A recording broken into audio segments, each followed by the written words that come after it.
Salut, c'est Trado, je suis content de vous retrouver pour l'analyse technique du CFD à risque limité sur France 40, Allemagne 30, Japon 225 et US 30. Je vous rappelle qu'il ne s'agit que d'une analyse technique, il ne s'agit pas d'une incitation à acheter à vendre quoi que ce soit. Cela reflète la vision de Tradosaur Trading et pas celle de CMC Markets. On commence par une vision très large du France 40 en données mensuelles, chaque bougie correspondant ici à un mois de cotation.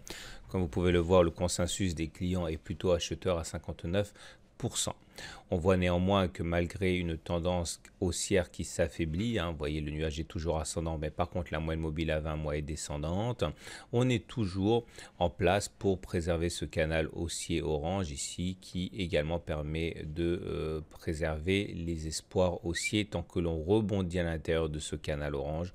On ne peut pas écarter la possibilité d'une ascension vers le nord. En tout cas pour l'instant, ce qu'il faut retenir surtout, c'est que les données mensuelles font état de supports de long terme qui n'ont pas été touchés pour l'instant. C'est-à-dire qu'il faut s'attendre à ce que les 4200 fassent l'objet d'achats importants de la part d'investisseurs de long terme. Pour l'instant, nous n'y sommes pas encore. Par contre, en données hebdomadaires, c'est un petit peu différent. D'une part, la tendance est baissière. Vous voyez, le nuage est descendant, la moyenne mobile à 20 semaines est descendante. Et on a rebondi sur les 4500, 4580 qui correspondaient à une zone de support de moyen terme. Comme on l'avait déjà signalé à l'époque, les investisseurs de moyen terme sont rentrés sur ces niveaux. Pour l'instant, on n'est plus du tout sur des zones de support de moyen terme. Bien au contraire, on s'approche d'une zone de résistance de moyen terme qui est aux alentours de 4900, 5070. On passe maintenant à l'Allemagne 30 qui est dans une configuration tout à fait semblable. Les supports de long terme n'ont pas été touchés, ni la zone des 8300 ni la zone des 9300. En tout cas, pour l'instant, la tendance haussière est fragilisée parce que si le nuage est toujours, on va dire, globalement ascendant, on est en dessous d'une moyenne mobile à 20 semaines, 20 mois qui décroît et puis surtout ce nuage commence à adopter une pente assez nulle, clairement ça devient horizontal. Retenir surtout que pour l'instant, ceux qui veulent acheter pour le long terme, sans doute attendent les 8300, 9300. Le consensus des clients CMC est globalement acheteur à 55%. En données hebdomadaires, c'est la même chose que pour le CAC. La tendance elle est baissière. Vous le voyez, on est en dessous d'un nuage décroissant et en dessous de la moyenne mobile à 20 semaines qui descend. On l'avait déjà signalé à l'époque. Les 10 000, 10 300 ont fait l'objet d'achats de la part des investisseurs de moyen terme. C'est pour ça que l'on rebondit.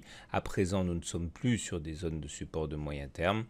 Et il faut sans doute s'attendre à ce que ceux qui veulent rentrer pour le moyen terme prennent leur mal en patience, notamment avec un retour sur la zone 10 000, 10 300.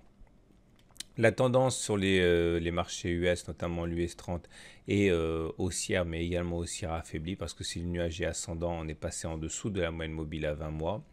Le consensus des clients, par contre, est là clairement baissé à 61%. Les supports de long terme n'ont pas non plus été touchés pour l'US 30, puisqu'ils sont à 18 400. C'est sur ces niveaux sans doute que devraient se réveiller les investisseurs de long terme.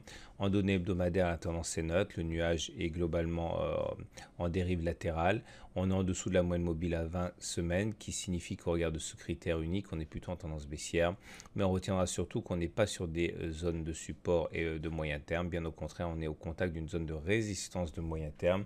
Il faut sans doute s'attendre à ce que les investisseurs de moyen terme attendent soit un retour sur la zone des 21 500, 22 200, soit une cassure de cette zone de résistance de moyen terme, la zone des 23 100, 24 200, une clôture hebdomadaire au-dessus de cette zone pourrait susciter de nouveaux achats de la part de nombreux investisseurs de moyen terme. On va terminer avec l'indice japonais qui est dans une configuration assez similaire. La tendance mensuelle est haussière au regard du nuage Ishimoku, mais plutôt neutre au regard de la moyenne mobile à 20 mois, puisqu'on est en dessous de cette moyenne mobile à 20 mois. Le consensus des clients est par contre acheteur à 64%. Il faut remarquer que les supports de long terme sont beaucoup plus bas, aux alentours de 16 000. Ils n'ont pas encore été sollicités par les investisseurs.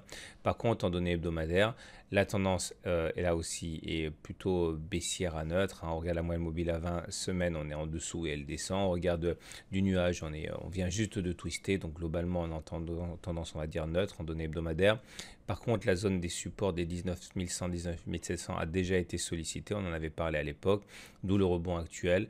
Le danger maintenant, c'est que nous sommes sur une zone de résistance hebdomadaire. La zone des 20 100, 21 200 est plutôt une zone de résistance, donc il faut s'attendre à ce que les investisseurs de moyen terme attendent soit un retour sur les 19 100, 19 700 pour investir, soit une cassure des 21 200, c'est-à-dire une fois qu'on se sera débarrassé de la zone de résistance.